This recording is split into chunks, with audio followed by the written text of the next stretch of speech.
हमारे second year और first year के स्टूडेंट हैं उनके लिए वीडियो बहुत ही ज़बरदस्त है, क्योंकि आज हम 3 क्वेश्चन लेने वाले हैं और ये 3 क्वेश्चन जो है आप सभी सेकेंड ईयर के लिए एमए चिन में है, मींस मेंटल हेल्थ नर्सिंग में है, और फर्स्ट ईयर वाले के लिए जो है साइकोलॉजी में है, या इसी को कहा जाए तो बिहेवियर साइंस में है। तो क्यों नहीं एक ही वीडियो में दोनों के लिए यूजफुल हो जाए, ताकि एक वीडियो से तो बच जाएंगे। तो इसलिए फर्स्ट ईयर सेकेंड ईयर दोनों के लिए है ये वीडियो, और दोनों में एक क्वेश्चन जो है बार बार आपके एग्जाम में पूछा जाता है। तो जो है चलिए हम यहाँ पे देखते हैं कि कैसे ये पूछा जाएगा। तो चलिए शुरू करते हैं।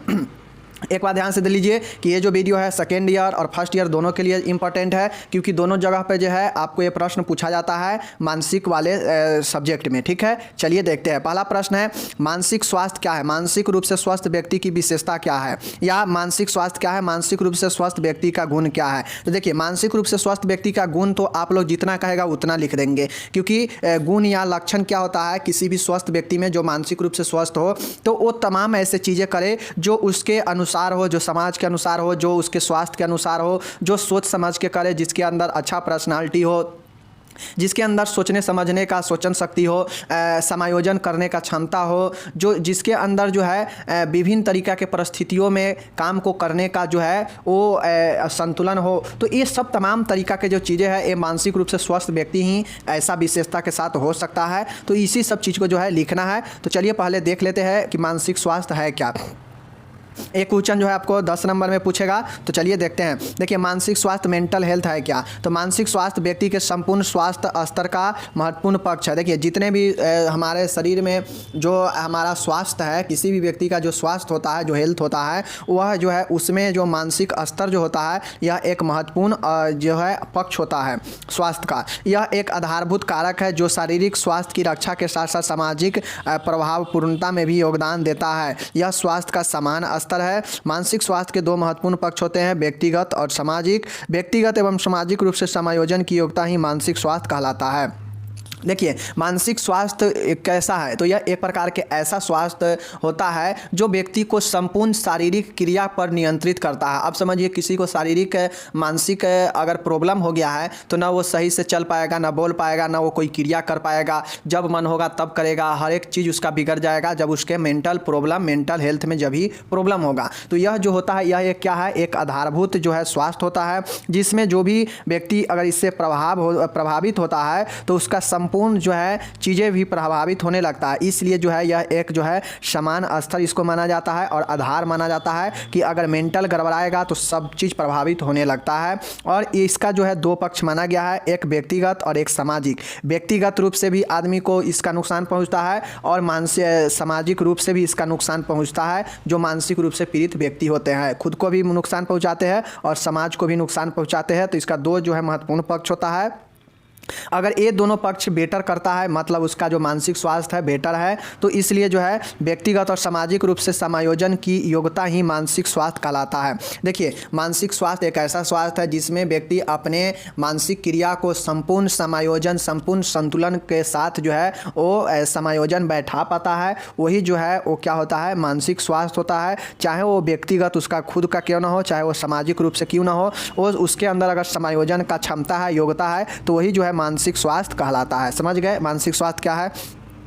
चलिए, अब मानसिक स्वास्थ्य का जो है हम लोग WHO का जो डिफिनीशन है उसको देखते हैं। वर्ल्ड हेल्थ ऑर्गेनाइजेशन के अनुसार, WHO के अनुसार मानसिक स्वास्थ्य व्यक्ति की वह क्षमता होता है जिसके द्वारा वह दूसरों से सुसंगत संबंधों का निर्माण करता है एवं अपने सामाजिक, आध्यात्मिक, भौतिक परिवेश में परिवर्तनों में भाग लेता है।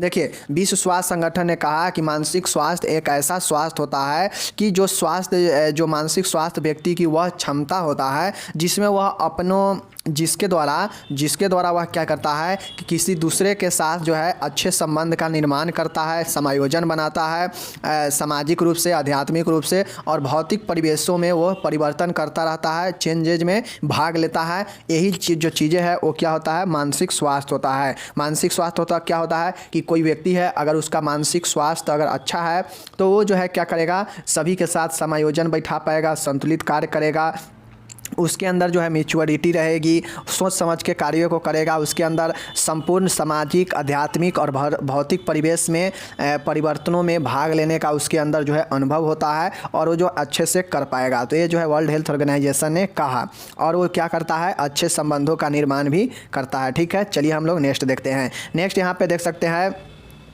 कि मानसिक रूप से स्वस्थ व्यक्ति की विशेषता क्या है। मानसिक रूप से स्वस्थ व्यक्ति की मुख्य विशेषताएं निम्नलिखित है। देखिए, अब जो मानसिक रूप से स्वस्थ व्यक्ति होते हैं उसका जो मतलब विशेषता या जो गुण होता है निम्नलिखित होता है। आप चाहे तो जितना लिख सकते हैं। चलिए हम लोग देखते हैं। पहला है, देखिए पॉइंट में देकर लिखिएगा, मानसिक रूप से स्वस्थ व्यक्ति अपने उद्देश्यों, इच्छाओं, कमजोरियों तथा विशेषताओं के विषय में अंतः ज्ञान होता है। मतलब कोई भी व्यक्ति है, उसका अगर मानसिक स्वास्थ्य बहुत बढ़िया है तो उसका ये विशेषता होता है कि वह अपने अंदर के चीज़ों को, कमजोरियों को, विशेषताओं को जो है उसको पूर्ण ज्ञान होता है, तो वही व्यक्ति जो है अच्छा माना जाता है।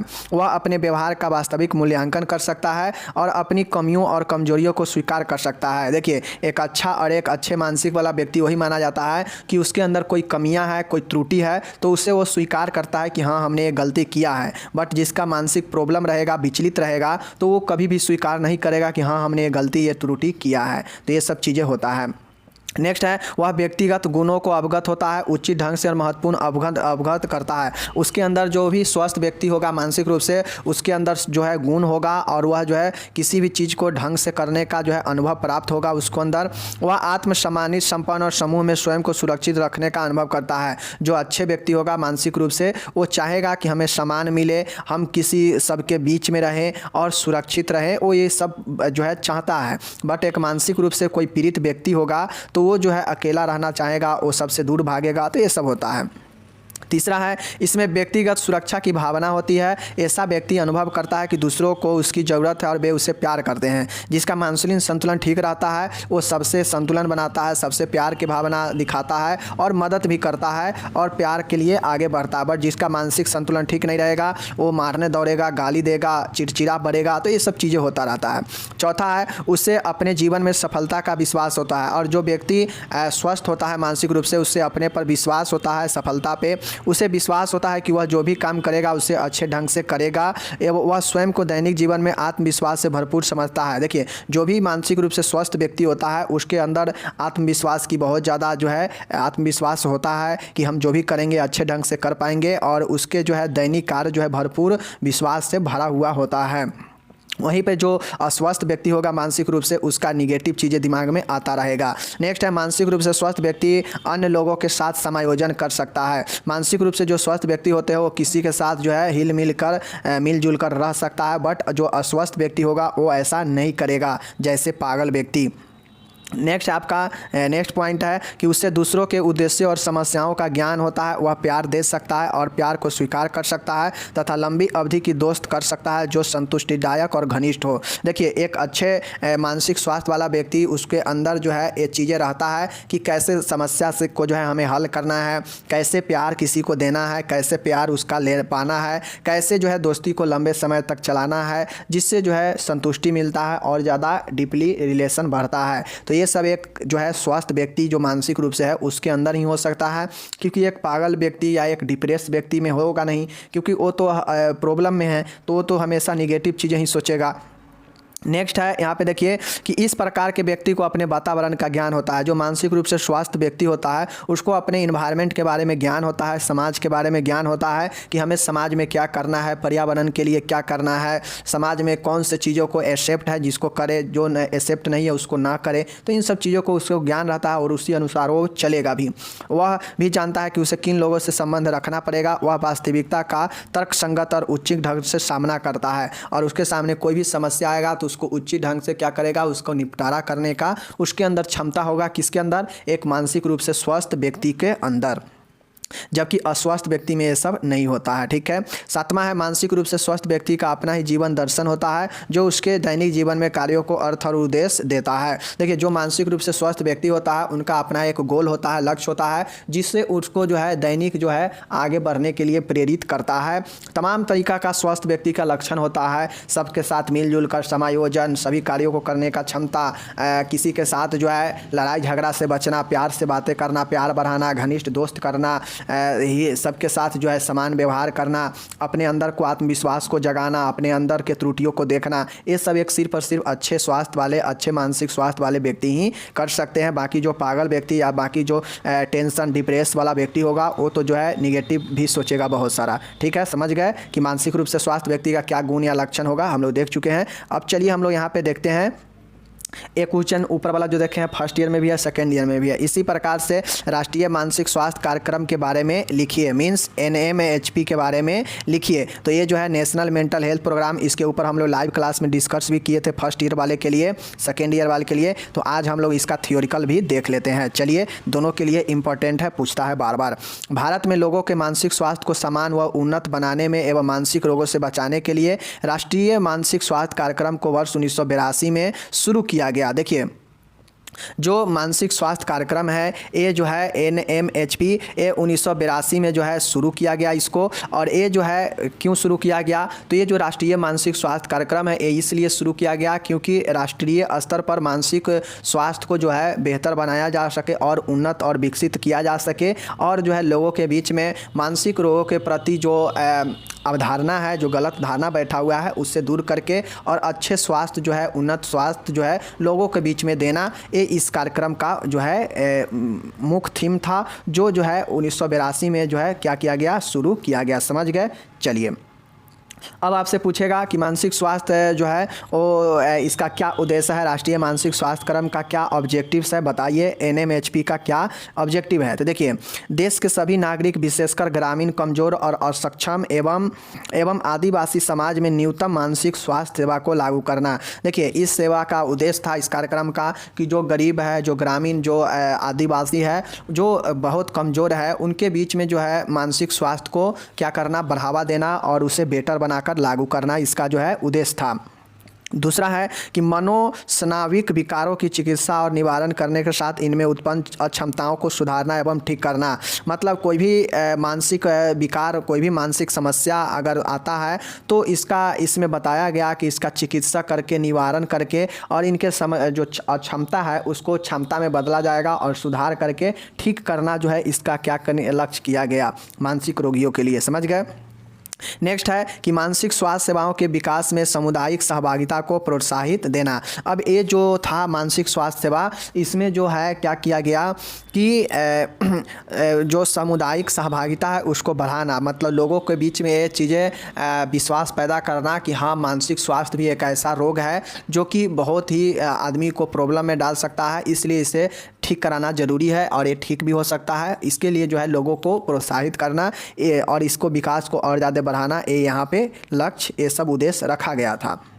नेक्स्ट है व्यापक स्वास्थ्य देखभाल। देखिए, व्यापक स्वास्थ्य देखभाल सामाजिक विकास में मानसिक स्वास्थ्य को अपनाना। देखिए, ये जो था इसका उद्देश्य था कि जो व्यापक तौर पे है, एक्सटेंडेड करके इस हेल्थ केयर को सामाजिक विकास में मानसिक स्वास्थ्य ज्ञान को अपनाना। मतलब जो समाज में जो हमारा जो देखभाल है हेल्थ का, उसमें मानसिक स्वास्थ्य के विकास को कैसे आगे बढ़ाया जाए, इसके बारे में बताना इस सब का उद्देश्य है। नॉर्मली इसका उद्देश्य यही था कि चाहे वो कोई योजना कार्यक्रम हो, चाहे शिक्षा हो, चाहे लोगों के बीच में बीमारियों को दूर भगाने के लिए कुछ भी करना हो, ये सब इस कार्यक्रम में उद्देश्य को रखा गया। मानसिक स्वास्थ्य से पीड़ित लोगों के लिए जो ये चीज़ें इसमें उद्देश्य में लिखिएगा। ठीक है। चलिए, अब इसका जो है क्रियान्वित इसका करने के अंतर्गत जो है क्या क्या चीज़ें होता है, मतलब जो NMHP है इसके अंदर क्रियान्वित करने के अंतर्गत, इसके अंदर मतलब जो क्रियान्वित किया गया, क्या क्या किया जाता है। नेशनल मानसिक मेंटल हेल्थ प्रोग्राम, मतलब राष्ट्रीय मानसिक स्वास्थ्य कार्यक्रम में क्या क्या चीज़ें जो है किया जाता है। तो देखिए, जिन क्षेत्रों में मानसिक स्वास्थ्य सेवाएं उपलब्ध नहीं है उन्हें प्राथमिकता दी जाए। अब वैसे इसमें क्रियान्वयन किया जाता है इस प्रोग्राम में कि वैसे क्षेत्रों को जो है प्राथमिकता देना जहां पे मानसिक स्वास्थ्य सेवा, मेंटल हेल्थ सर्विस उपलब्ध नहीं है। अब दूर दराज के गांव के इलाकों में तो मेंटल हेल्थ हॉस्पिटल है नहीं, वहां पे सर्विस है नहीं, तो वहां पे इस कार्यक्रम को जो है पहुंचाने के लिए इसका प्राथमिकता दिया गया। नेक्स्ट होगा, इसके अंदर एक क्रियान्वित किया जाता है कि मानसिक स्वास्थ्य कार्यक्रम को लागू करने में राज्य, जिला और ब्लॉक स्तर के अधिकारी संलिप्त रहते हैं। अब मानसिक स्वास्थ्य जो कार्यक्रम है इसको लागू करने के लिए राज्य, जिला, ब्लॉक स्तर के अधिकारी संलिप्त रहते हैं। मतलब राज्य स्तर पर भी, जिला स्तर पर भी, ब्लॉक स्तर पर भी जो अधिकारी होते हैं वो संलिप्त रहते हैं कि मानसिक स्वास्थ्य कार्यक्रम को लागू करके लोगों के बीच में पहुँचाया जाए। ठीक है, चलिए, मनोवैज्ञानिक समस्याओं के निवारण में सामुदायिक संलिप्तता महत्वपूर्ण है। देखिए, मनोवैज्ञानिक जो समस्या होता है, जो साइकोलॉजिकल प्रॉब्लम है, उसको छुटकारा निदान देने में जो समुदाय के लोगों है उसका भाग लेना महत्वपूर्ण है। जैसे किशोरों की व्यवहार की समस्या, नशाखोरी आदि। मतलब जैसे अब जो लोग हैं, अगर किसी लोग के अगर नशाखोरी करता है, एल्कोहलिज्म है, कोई बिहेवियर चेंजेज है, वो लोग अगर मनोवैज्ञानिक समस्या के निवारण में भाग लेगा तो फिर कैसे पता चलेगा कि कौन लोग के पास कौन से बीमारियां हैं। तो ये चीज़ें होता है कि संलिप्तता होना भी बहुत ज़रूरी होता है समुदाय के लोगों को। ठीक है, नेक्स्ट है, मनोरोग चिकित्सा के उच्च केंद्रों द्वारा अन्य चिकित्सा संस्थाओं को उचित सहयोग एवं जानकारी प्रदान की जाएगी। और इसमें यह भी क्रियान्वयन किया जाता है इस प्रोग्राम में कि जो मनोचिकित्सा है इसका जो उच्च केंद्र है, हाई सेंटर होता है, तो इस हाई सेंटर के द्वारा अन्य भी जो हॉस्पिटल का जो संस्था है वहाँ इसका जो है उचित सहयोग और जानकारियाँ प्रदान किया जाएगा, ताकि अगर मान गए किसी हॉस्पिटल में कोई पेशेंट आया, उसको और बीमारी है लेकिन उसके जो है क्या है, मेंटल हेल्थ का भी प्रॉब्लम है, तो जो मेंटल हेल्थ का जो ये सेंटर है, हाई सेंटर, ये इसको रिकैप करेगा, पेशेंट को बुलाकर ट्रीटमेंट करेगा मेंटल हेल्थ का भी। चौथा है, मानसिक स्वास्थ्य देखभाल सेवाओं को पहले से चल रही व्यापक स्वास्थ्य सेवाओं के साथ जोड़ दिया गया। अब जो मानसिक स्वास्थ्य देखभाल जो ये सेवा है, इसको पहले से जो चल रहा था ये सेवा मेंटल हेल्थ का, इसको जो है व्यापक रूप से और जो है जोड़ दिया गया इस पर, समझे, मतलब और ज़्यादा इस पर जोर दिया गया बढ़ाने के लिए, विस्तृत करने के लिए mental health, national mental health programme के ऊपर। तो हम लोग देख चुके हैं क्या क्या देखें कि नेशनल मेंटल हेल्थ है क्या, कब शुरू हुआ, उद्देश्य क्या था, इसके अंतर्गत क्या क्या क्रियान्वयन हो सकता है। तो ये चीज़ें जो है हम लोग लिख देंगे एग्जाम में तो राइट हो जाएगा। ठीक है, चलिए नेक्स्ट क्वेश्चन है, यहाँ पे पांचवा एक और पॉइंट है कि मानसिक स्वास्थ्य कार्य की आवश्यकताओं की पूर्ति के लिए सभी वर्गों के स्वास्थ्य कर्मचारियों को प्रशिक्षण देना। अब मानसिक स्वास्थ्य कार्य की क्षमताओं को, आवश्यकताओं को बढ़ाने के लिए अन्य जो मेडिकल के स्टाफ है उनको भी इसका प्रशिक्षण देना, ये जो है इसमें क्रियान्वयन किया गया। तो ये सब जो है चीज़ें लिखिएगा। अब जो है हम लोग यहाँ पे नेक्स्ट क्वेश्चन देखते हैं। नेक्स्ट क्वेश्चन क्या देखते हैं कि मानसिक मंदता अथवा मंद बुद्धि को परिभाषित कीजिए। आपसे पूछेगा कि मेंटल रिटार्डेशन क्या होता है, classification and causes of mental retardation and prevention and nursing management of mental retardation. Mental retardation आपको फर्स्ट ईयर में भी है, सेकेंड ईयर में भी है, जिसको जो है आपको इंटेलिजेंस भी पूछ देगा, IQ भी पूछेगा। फर्स्ट ईयर में IQ भी पूछ देगा, मानसिक बुद्धि लब्धि पूछेगा, या जो है मंद बुद्धि, तो यही मेंटल रिटार्डेशन होता है। इसको आप लोग जो है ऐसे लिखिएगा मंद बुद्धि के बारे में। ठीक है, चलिए हम लोग देखते हैं। तो देखिए, मानसिक मंदता, मेंटल रिटार्डेशन या मंद बुद्धि बोलते हैं। मानसिक मंदता वह अवस्था है जिसमें समान बुद्धिमत्ता औसत से कम एवं अनुकूलित व्यवहारों यथा सोचना, सीखना, सामाजिक, व्यावसायिक एवं सांस्कृतिक समायोजन इत्यादि में विकार या कमी है। देखिए, मानसिक बुद्धि या मानसिक जो मंदता है, मेंटल रिटार्डेशन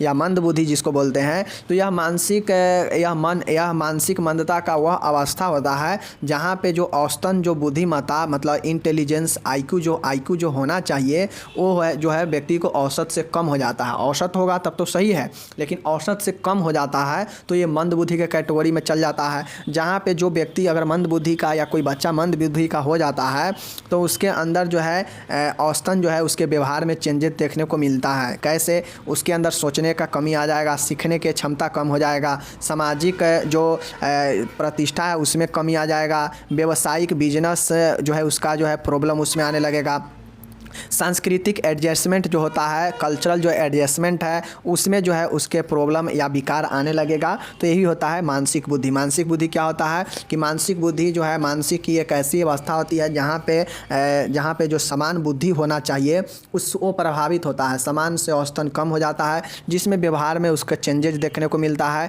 जैसे कोई व्यक्ति या बच्चा को देखते होइएगा कि मंद बुद्धि होता है तो वो न ज़्यादा बोलेगा, न ज़्यादा हंसेगा, न ज़्यादा उसके अंदर कोई चीज़ सोच पाएगा, न उसके अंदर जो है किसी से समायोजन बना पाएगा। तो ये सब नॉर्मली देखने को मिलता है मंद बुद्धि वाले बच्चा में या व्यक्ति में। ठीक है, समझ गए? चलिए समान बुद्धिमत्ता, देखिए इंटेलिजेंस आईक्यू, समान बुद्धिमत्ता जो आईक्यू लेवल होता है वो कितना होता है, 70 से कम होने पर व्यक्ति को मंद बुद्धि की श्रेणी में रखते हैं, मेंटल रिटार्डेड व्यक्ति के श्रेणी में रखते हैं। मीन्स समझ गए कि आईक्यू लेवल अगर 70 से कम होगा, ऑब्जेक्टिव में पूछ देगा कि आईक्यू लेवल कितने से कम होने पर व्यक्ति को मंद बुद्धि के कैटेगरी में रखते हैं, तो 70 से कम होने पर जो है मंद बुद्धि के कैटेगरी श्रेणी में रखते हैं। समझ गए। चलिए अब देखिए इंटेलिजेंस लब्धि मतलब बुद्धि लब्धि, इंटेलिजेंस क्वोटिएंट, क्या चीज़, इंटेलिजेंस क्वोटिएंट, इंटेलिजेंस क्वोटिएंट याद रखिएगा, फर्स्ट ईयर वाले के लिए यही पूछेगा कि बुद्धि लब्धि को बताइए 5 नंबर में, तो बुद्धि लब्धि यही है इंटेलिजेंस क्वोटिएंट, इसके आधार पर व्यक्तियों का वर्गीकरण। अब आपसे यही चीज़ें पूछ देगा फर्स्ट ईयर में कि बुद्धि लब्धि को जो है बताइए, बुद्धि लब्धि को परिभाषित कीजिए और इसके वर्गीकरण, तो यही वर्गीकरण है, बुद्धि लब्धि के आधार पर व्यक्तियों का वर्गीकरण यहाँ पे है। देखिए अब कौन से व्यक्ति को किस कैटेगरी में रखा गया है इसको यहाँ पे आप लोग देख सकते हैं। जैसे इधर है बुद्धि लब्धि, इंटेलिजेंस क्वोटिएंट और इधर है श्रेणी कैटेगरी। अब देखिए जो व्यक्ति 140 या इससे अधिक का आईक्यू वाले होते हैं उसको प्रतिभाशाली मतलब प्रतिभाशाली माना जाता है। जो 120 से लेकर 139 होते हैं उनको क्या माना जाता है, जो है चलिए हम लोग नीचे से देखते हैं, नीचे इधर से देख लीजिए ताकि आपको याद हो जाए। देखिए 20 या इससे कम होता है उसको जड़ बुद्धि मतलब इडियट कहते हैं, जिसको हम लोग पागल भी कहते हैं। तो पागल या इडियट उसको हम लोग बोलते हैं कि जो 20 या इससे कम आईक्यू वाला होता है। ठीक है, 20 से 49 तक जो होता है, 20 से जो 49 होता है उसको हम लोग क्या बोलते हैं, तो उसको हम लोग मूर्ख बोलते हैं। मूर्ख जो होता है, मूर्ख बुद्धि होता है, ये 20 से 49 होगा, 20 से कम होगा वो क्या होगा, इडियट होगा। 20 से लेके 20 से कम मतलब 19 तक होगा तो जड़ बुद्धि, उसके बाद 20 से लेके 49 तक होगा, मीन्स कितना समझ गए ना, 29 बढ़ा, तो 20 से लेके 49 होगा तो मूर्ख बुद्धि होगा। उसके बाद फिर 50 से लेकर 69, 70 नहीं है, 50 से लेकर 69 है तो कितना है, अल्प बुद्धि है, अल्प बुद्धि है, समझ गए। 50 से लेकर 69 तक है तो ये अल्प बुद्धि है। और 70 से कम होगा तो 70 से कम तो निश्चित क्षीण बुद्धि होता है। क्या चीज़, 70 से कम अगर बुद्धि होगा, आईक्यू होगा तो निश्चित क्षीण बुद्धि होगा उसके अंदर। और 70 से 79 तक होगा तो सीमांत क्षीण बुद्धि माना जाता है। तो ये चीज़ें आप लोग यहाँ पे समझिए। और 80 से 89 तक होगा तो इसको मंद बुद्धि जो है हम लोग देखिए ए श्रेणी है, ए श्रेणी में बांटा गया है कि कितना आईक्यू होगा तो कौन सा व्यक्ति होगा। बट एक नॉर्मल अगर 70 आईक्यू लेवल से अगर कम है तो व्यक्ति को मंद बुद्धि के कैटेगरी में रखते हैं। तो ये चीज़ें समझिए, मेंटल रिटार्डेशन, समझ गए। देखिए 80 से 89 तक होगा तो मंद बुद्धि होगा। उसके बाद 90 से 109 होगा तो समान बुद्धि के अंतर्गत आता है। और 110 से 19 आएगा तो मतलब श्रेष्ठ है। और 120 से लेकर 139 तक है तो अति श्रेष्ठ माना जाता है। और 140 या इससे अधिक वाला जो होता है उसको प्रतिभाशाली माना जाता है। ठीक है, समझ गए। चलिए एक बार और समझा देते हैं। देखिए बुद्धि लब्धि इधर आईक्यू दिया है, इधर इसका कैटेगरी श्रेणी दिया है। 140 या इससे अधिक होगा तो उसको क्या बोलेंगे, प्रभावशाली, प्रतिभाशाली। 120 या 149, क्योंकि 140 या इससे अधिक है तो एक इससे कम होगा, 139 तक ही होगा। तो 120 से लेकर 139 तक जो होगा वो होगा क्या चीज़, अति श्रेष्ठ होगा। और जो 110 से 119 तक होगा, चूँकि यहाँ पे 120 से स्टार्ट हो चुका है तो यहाँ पे 119 ही होगा। तो 110 से लेकर 119 होगा तो मतलब वो क्या होगा, श्रेष्ठ बुद्धि का होगा। श्रेष्ठ के बाद अति श्रेष्ठ और उसके बाद प्रतिभाशाली। ठीक है, चलिए 90 से लेकर 109 है तो समान बुद्धि होगा। 90 से 109 है तो समान बुद्धि है। और जो है आपसे पूछ देगा कि ऑब्जेक्टिव में कि कितने व्यक्ति को जो है समान बुद्धि में रखते हैं, तो 90 से 109 जिनका होता है एक समान बुद्धि वाला होता है। उसके बाद जो 80 से लेकर 89 तक होता है उसको मंद बुद्धि के अंतर्गत हम लोग रखते हैं। क्या चीज़, मेंटल रिटार्डेशन। 80 से 89 तक मंद बुद्धि। सीमांत क्षीण बुद्धि होता है जो 70 से 79 तक होता है। समान क्षीण बुद्धि का मतलब है कि यह जो है 70 से थोड़ा ऊपर है और 70 से थोड़ा कम होगा तो जो है ये क्षीण बुद्धि होगा। और 70 से 79 तक होगा तो सीमांत क्षीण बुद्धि कहते हैं। ठीक है, उसके बाद 55 से 69 होगा तो अल्प बुद्धि होगा। उसके बाद है 20 से 49 होगा तो मूर्ख बुद्धि। और 20 से कम होगा तो जड़ बुद्धि मतलब इडियट होगा। समझ गए। चलिए ये हो गया वर्गीकरण। वर्गीकरण में इतना लिखिएगा। अब आपसे पूछेगा कि कॉज बताइए, कारण होने का कारण बताइए भाई। तो अल्प बुद्धि होने का क्या क्या कारण, मंद बुद्धि होने का क्या क्या कारण है, तो एक होगा अल्प बुद्धि कारण है, मूर्ख बुद्धि ये भी कारण है, जड़ बुद्धि इडियट ये भी कारण है, अज्ञात मतलब आइडियोपैथिक ये भी एक कारण होता है। तो ये सब है। उसके बाद अनुवांशिक व गुणसूत्रीय संबंधी, अगर किसी को माँ बाप अगर मंद बुद्धि से संबंधित आ रहा है तो उस बच्चे में भी हो सकता है, तो अनुवांशिक और गुणसूत्र भी हो सकता है। जन्म पूर्व कारक, देखिए मंद बुद्धि मंदबुद्धि होने के कारण जन्म पूर्व कारक भी हो सकता है, प्रीनेंटल कॉज भी हो सकता है, जैसे रूबेला संक्रमण, सिफिलिस, विषाक्तता, माँ की व्यसन लिप्तता, ये सब जो है व्यस्त मतलब माँ के एल्कोहल लेना, रूबेला संक्रमण, विषाक्तता, सिफिलिस, ये जो है जन्म से पूर्व बच्चे के गर्भ में ही जो है इफेक्ट हो सकता है, जिससे बच्चा जन्म ले तो मंदबुद्धि हो सकता है। ठीक है, तो वो था क्या चीज़ नेंटल, यहाँ पे क्या चीज़ था प्रीनेंटल कॉज, और यहाँ पे अब है पोस्ट नेंटल। वो प्रीनेंटल और यहाँ पे आया कि देखिए पेरीनेंटल कारक है, जैसे जन्म के समय चोट, ट्रोमा, मस्तिष्क को ऑक्सीजन का न्यूनता, मस्तिष्क में रक्तस्राव, समय पूर्व जन्म, लो बर्थ वेट, ये सब पेरीनेंटल होता है। और उसके बाद हम लोग क्या देखे हैं, ये देखें यहाँ पे कि प्रीनेंटल जन्म पूर्व कारक, ये सब वही है जन्म पूर्व कारक ही हैं, समझ लीजिए। अब एक यहाँ पे है पोस्टनेंटल कारक। पोस्टनेंटल मतलब जन्म के बाद, जैसे संक्रमण, मेनिंजाइटिस, एन्सेफेलाइटिस, चोट आदि, ये सब जो है कारण बन सकता है। उसके बाद है मिर्गी भी कारण होगा, एबीओ एंड आरएच असंगता, जन्मकालीन श्वासरोध, तो ये सब जो है आप लोग समझ लीजिए, इतना जो है आपको कारण बन सकता है, चोट वगैरह, संक्रमण वगैरह, माता के पेट में गर्भ के दौरान संक्रमण, उसके बाद माता का जो है एक प्रीनेंटल होगा, एक पोस्टनेंटल, ये दो कारण होगा। एक होगा जीनेटिक्स कारण, उसके बाद होगा कि मूर्ख होगा, जड़ बुद्धि होगा, उसके बाद होगा कि ये सब जो है कारण होता है मंदबुद्धि का, समझ गए। चलिए इसका उपचार अब क्या क्या होगा, तो इसका जो उपचार होगा, इसका कोई औषधि व उपचार नहीं है, ऐसी कोई दवा नहीं है जो बुद्धि स्तर को बढ़ा सके। देखिए ऐसा कोई दवा नहीं है जो कि इंटेलिजेंस जो है बुद्धि को बढ़ा सके। ठीक है, तो अगर आप बुद्धि बढ़ाने वाला दवा का यूज़ कर रहे हैं तो बंद कर दीजिए, ये सब गलत है। व्यक्ति की मानसिक योग्यता एवं रुचि अनुसार उसे आजीविका मूलक चिकित्सा प्रदान करना एवं उसका पुनर्वास ही सर्वोत्तम उपाय है। देखिए इसका कोई दवा हुआ नहीं है कि बुद्धि बढ़ जाए, इसका एक ही उपाय है कि कोई व्यक्ति अगर मंद बुद्धि से पीड़ित है तो उसे उसके योग्यता और उसके इंटरेस्ट के अनुसार जो है उसको काम दिया जाए, और उसको जो है अलग जो है रिहैबिलिटेशन पुनर्वास किया जाए, ताकि हो सकता है तो इससे कहीं सुधार हो जाए। बट अगर दवाई इसके लिए जो है नहीं है। रोकथाम कैसे करेंगे, तो रोकथाम करने के लिए विकार जैन कारक नशा दवाएँ तथा विकिरण से गर्भवती माँ को सुरक्षा दे, ताकि जो बच्चा अगर पेट में है वो बाहर आने के बाद जो है मंद बुद्धि का ना हो, समझ गए। चलिए विवाह पूर्व रक्त परीक्षण द्वारा असमानता का पता लगाना, विवाह से पहले जो है ये चीज़ें आप लोग कर लेना चाहिए कि लड़की लड़का का रक्त परीक्षण कर लेना चाहिए, ताकि जो है किसी में कोई ऐसा प्रॉब्लम तो ना है जिससे आगे बच्चा जो है इफेक्टेड हो। वो उपयुक्त प्रसव देखभाल मतलब जो है प्रसव के पूर्व जो है देखभाल करना बेटर है, इसको रोकथाम हो सकता है। माता पिता में जेनेटिक विकार होने पर संतान उत्पत्ति नहीं करनी चाहिए। अगर माता पिता में कोई जेनेटिकल प्रॉब्लम है जिससे मंदबुद्धि हो जाए तो ऐसा जो है संतान उत्पत्ति नहीं करना चाहिए। प्रस्तुति अस्पताल में ही होनी चाहिए ताकि देख रेख हो। रक्त संबंधियों में विवाह नहीं करनी चाहिए, रक्त संबंधियों में विवाह नहीं करनी चाहिए, क्योंकि रक्त संबंधी में अगर विवाह करते हैं और उस रक्त संबंध में कोई अगर मंदबुद्धि का होगा तो हो सकता है कि उस बच्चा भी इफेक्टेड होगा आगे होकर। 35 वर्ष की उम्र के पश्चात महिलाओं को गर्भधारण से बचना चाहिए, क्योंकि जब 35 वर्ष से अधिक हो जाती है महिलाएं तो उसके अंदर क्षमता कमने लगता है, और इस स्थिति में जो बच्चा होता है उसको पूर्ण जो है पोषण नहीं मिल पाएगा, तो ये मंदबुद्धि हो सकता है। 8वां है, यदि एक बच्चा मंदबुद्धि हो तो अगले गर्भधारण से पूर्व विशेषज्ञ चिकित्सकों से जो है परामर्श ले। देखिए अगर कोई बच्चा आपका एक मंदबुद्धि का हो चुका है ऑलरेडी, तो अब गर्भधारण अगर है तो उससे पूर्व जो है डॉक्टर से संपर्क करना चाहिए कि मेरा एक बच्चा मेंटल रिटार्डेशन से पीड़ित है, कि आगे हम लोग अब क्या करें कि अब जो बच्चा हो अच्छा हो। ठीक है।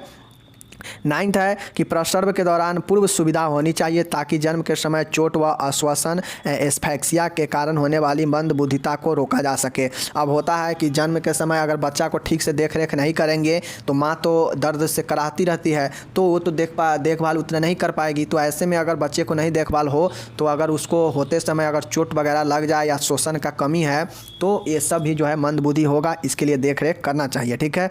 10वां है, बच्चों को पूर्ण अपनत्व, प्रेम, श्रेष्ठ पोषण, उचित टीकाकरण एवं संवेदी उद्दीपन प्रदान करें। अब जो बच्चा है उसको पूर्ण जो है लाड़ प्यार, पोषण, टीकाकरण ये सब दे, जिससे बचा जा सके मंदबुद्धि से। ठीक है, तो ये रोकथाम एवं बचाव हो गया। नेक्स्ट है यहाँ पे देखिए कि नर्सिंग प्रबंध में क्या होगा कि मंदबुद्धि बालक की देखभाल के लिए माता पिता को उचित शिक्षा दे। जो बच्चा अगर मंदबुद्धि मेंटल रिटार्डेशन से इफेक्टेड हो चुका है तो माता पिता को उचित शिक्षा देना चाहिए कि उसे कैसे आगे ले चलना है। ठीक है। महिला रोगी के लिए रजोधर्म के समय विशेष देखभाल प्रदान करें। अगर कोई महिला रोगी है, उसका मंदबुद्धि है, तो अपना से तो सब चीज क्रिया जो है अच्छे से नहीं कर पाएगी, जब तब करेगी पता नहीं, तो इसके लिए रजोधर्म जो मेंस्ट्रुएशन होता है उसमें जो है उसको क्या करें, देखभाल देखभाल करे। तीसरा है मंदबुद्धि के पास किसी तरह के तेज धार वाले उपकरण जैसे चाकू, ब्लेड, औजार न छोड़े, क्योंकि हो सकता है उसका उपयोग वो अपने ऊपर कर लेगा। रोगी को टॉयलेट ट्रेनिंग प्रदान करे कि कैसे टॉयलेट जो है जाना है, ये चीज़ें का ट्रेनिंग। रोगी को डांटे नहीं, उसके प्रश्नों एवं समस्याओं को धैर्यपूर्वक समाधान करे। रोगी को डांटना बिल्कुल नहीं चाहिए जो मंद बुद्धि से है, क्योंकि डांटने पर हो सकता है और ज़्यादा उसके अंदर जो है प्रॉब्लम आ जाए। नेक्स्ट है रोगी को उसके दैनिक कार्यों के बारे में समझाए, वह कार्यों को करने में सहायता प्रदान करे। जो मेंटल रिटार्डेशन से पीड़ित जो बच्चा है उसको समझाए, या बच्चा या कोई भी रोगी है, और उसको दैनिक कार्यों में करने के लिए सहायता प्रदान करे। ठीक है। नेक्स्ट है रोगी को पुनर्वास के लिए अस्पताल में नियमित जाँच कराते रहे एवं उपचार लेते रहे। रोगी को अच्छे स्वास्थ्य के लिए, अच्छे रिहेबिलिटेशन के लिए बार बार अस्पताल में नियमित जाँच कराते रहे, उपचार लेते रहे। ठीक है। तो ये यहाँ पे 3 क्वेश्चन हुआ जो कि GNM आपको फर्स्ट और सेकेंड दोनों के लिए बहुत ज़्यादा इंपॉर्टेंट है। तो आप लोग देखिए, पढ़िए और समझिए। हम मिलेंगे अगले वीडियो में। तब तक जय हिंद, नमस्कार, टेक केयर, बाय बाय, धन्यवाद।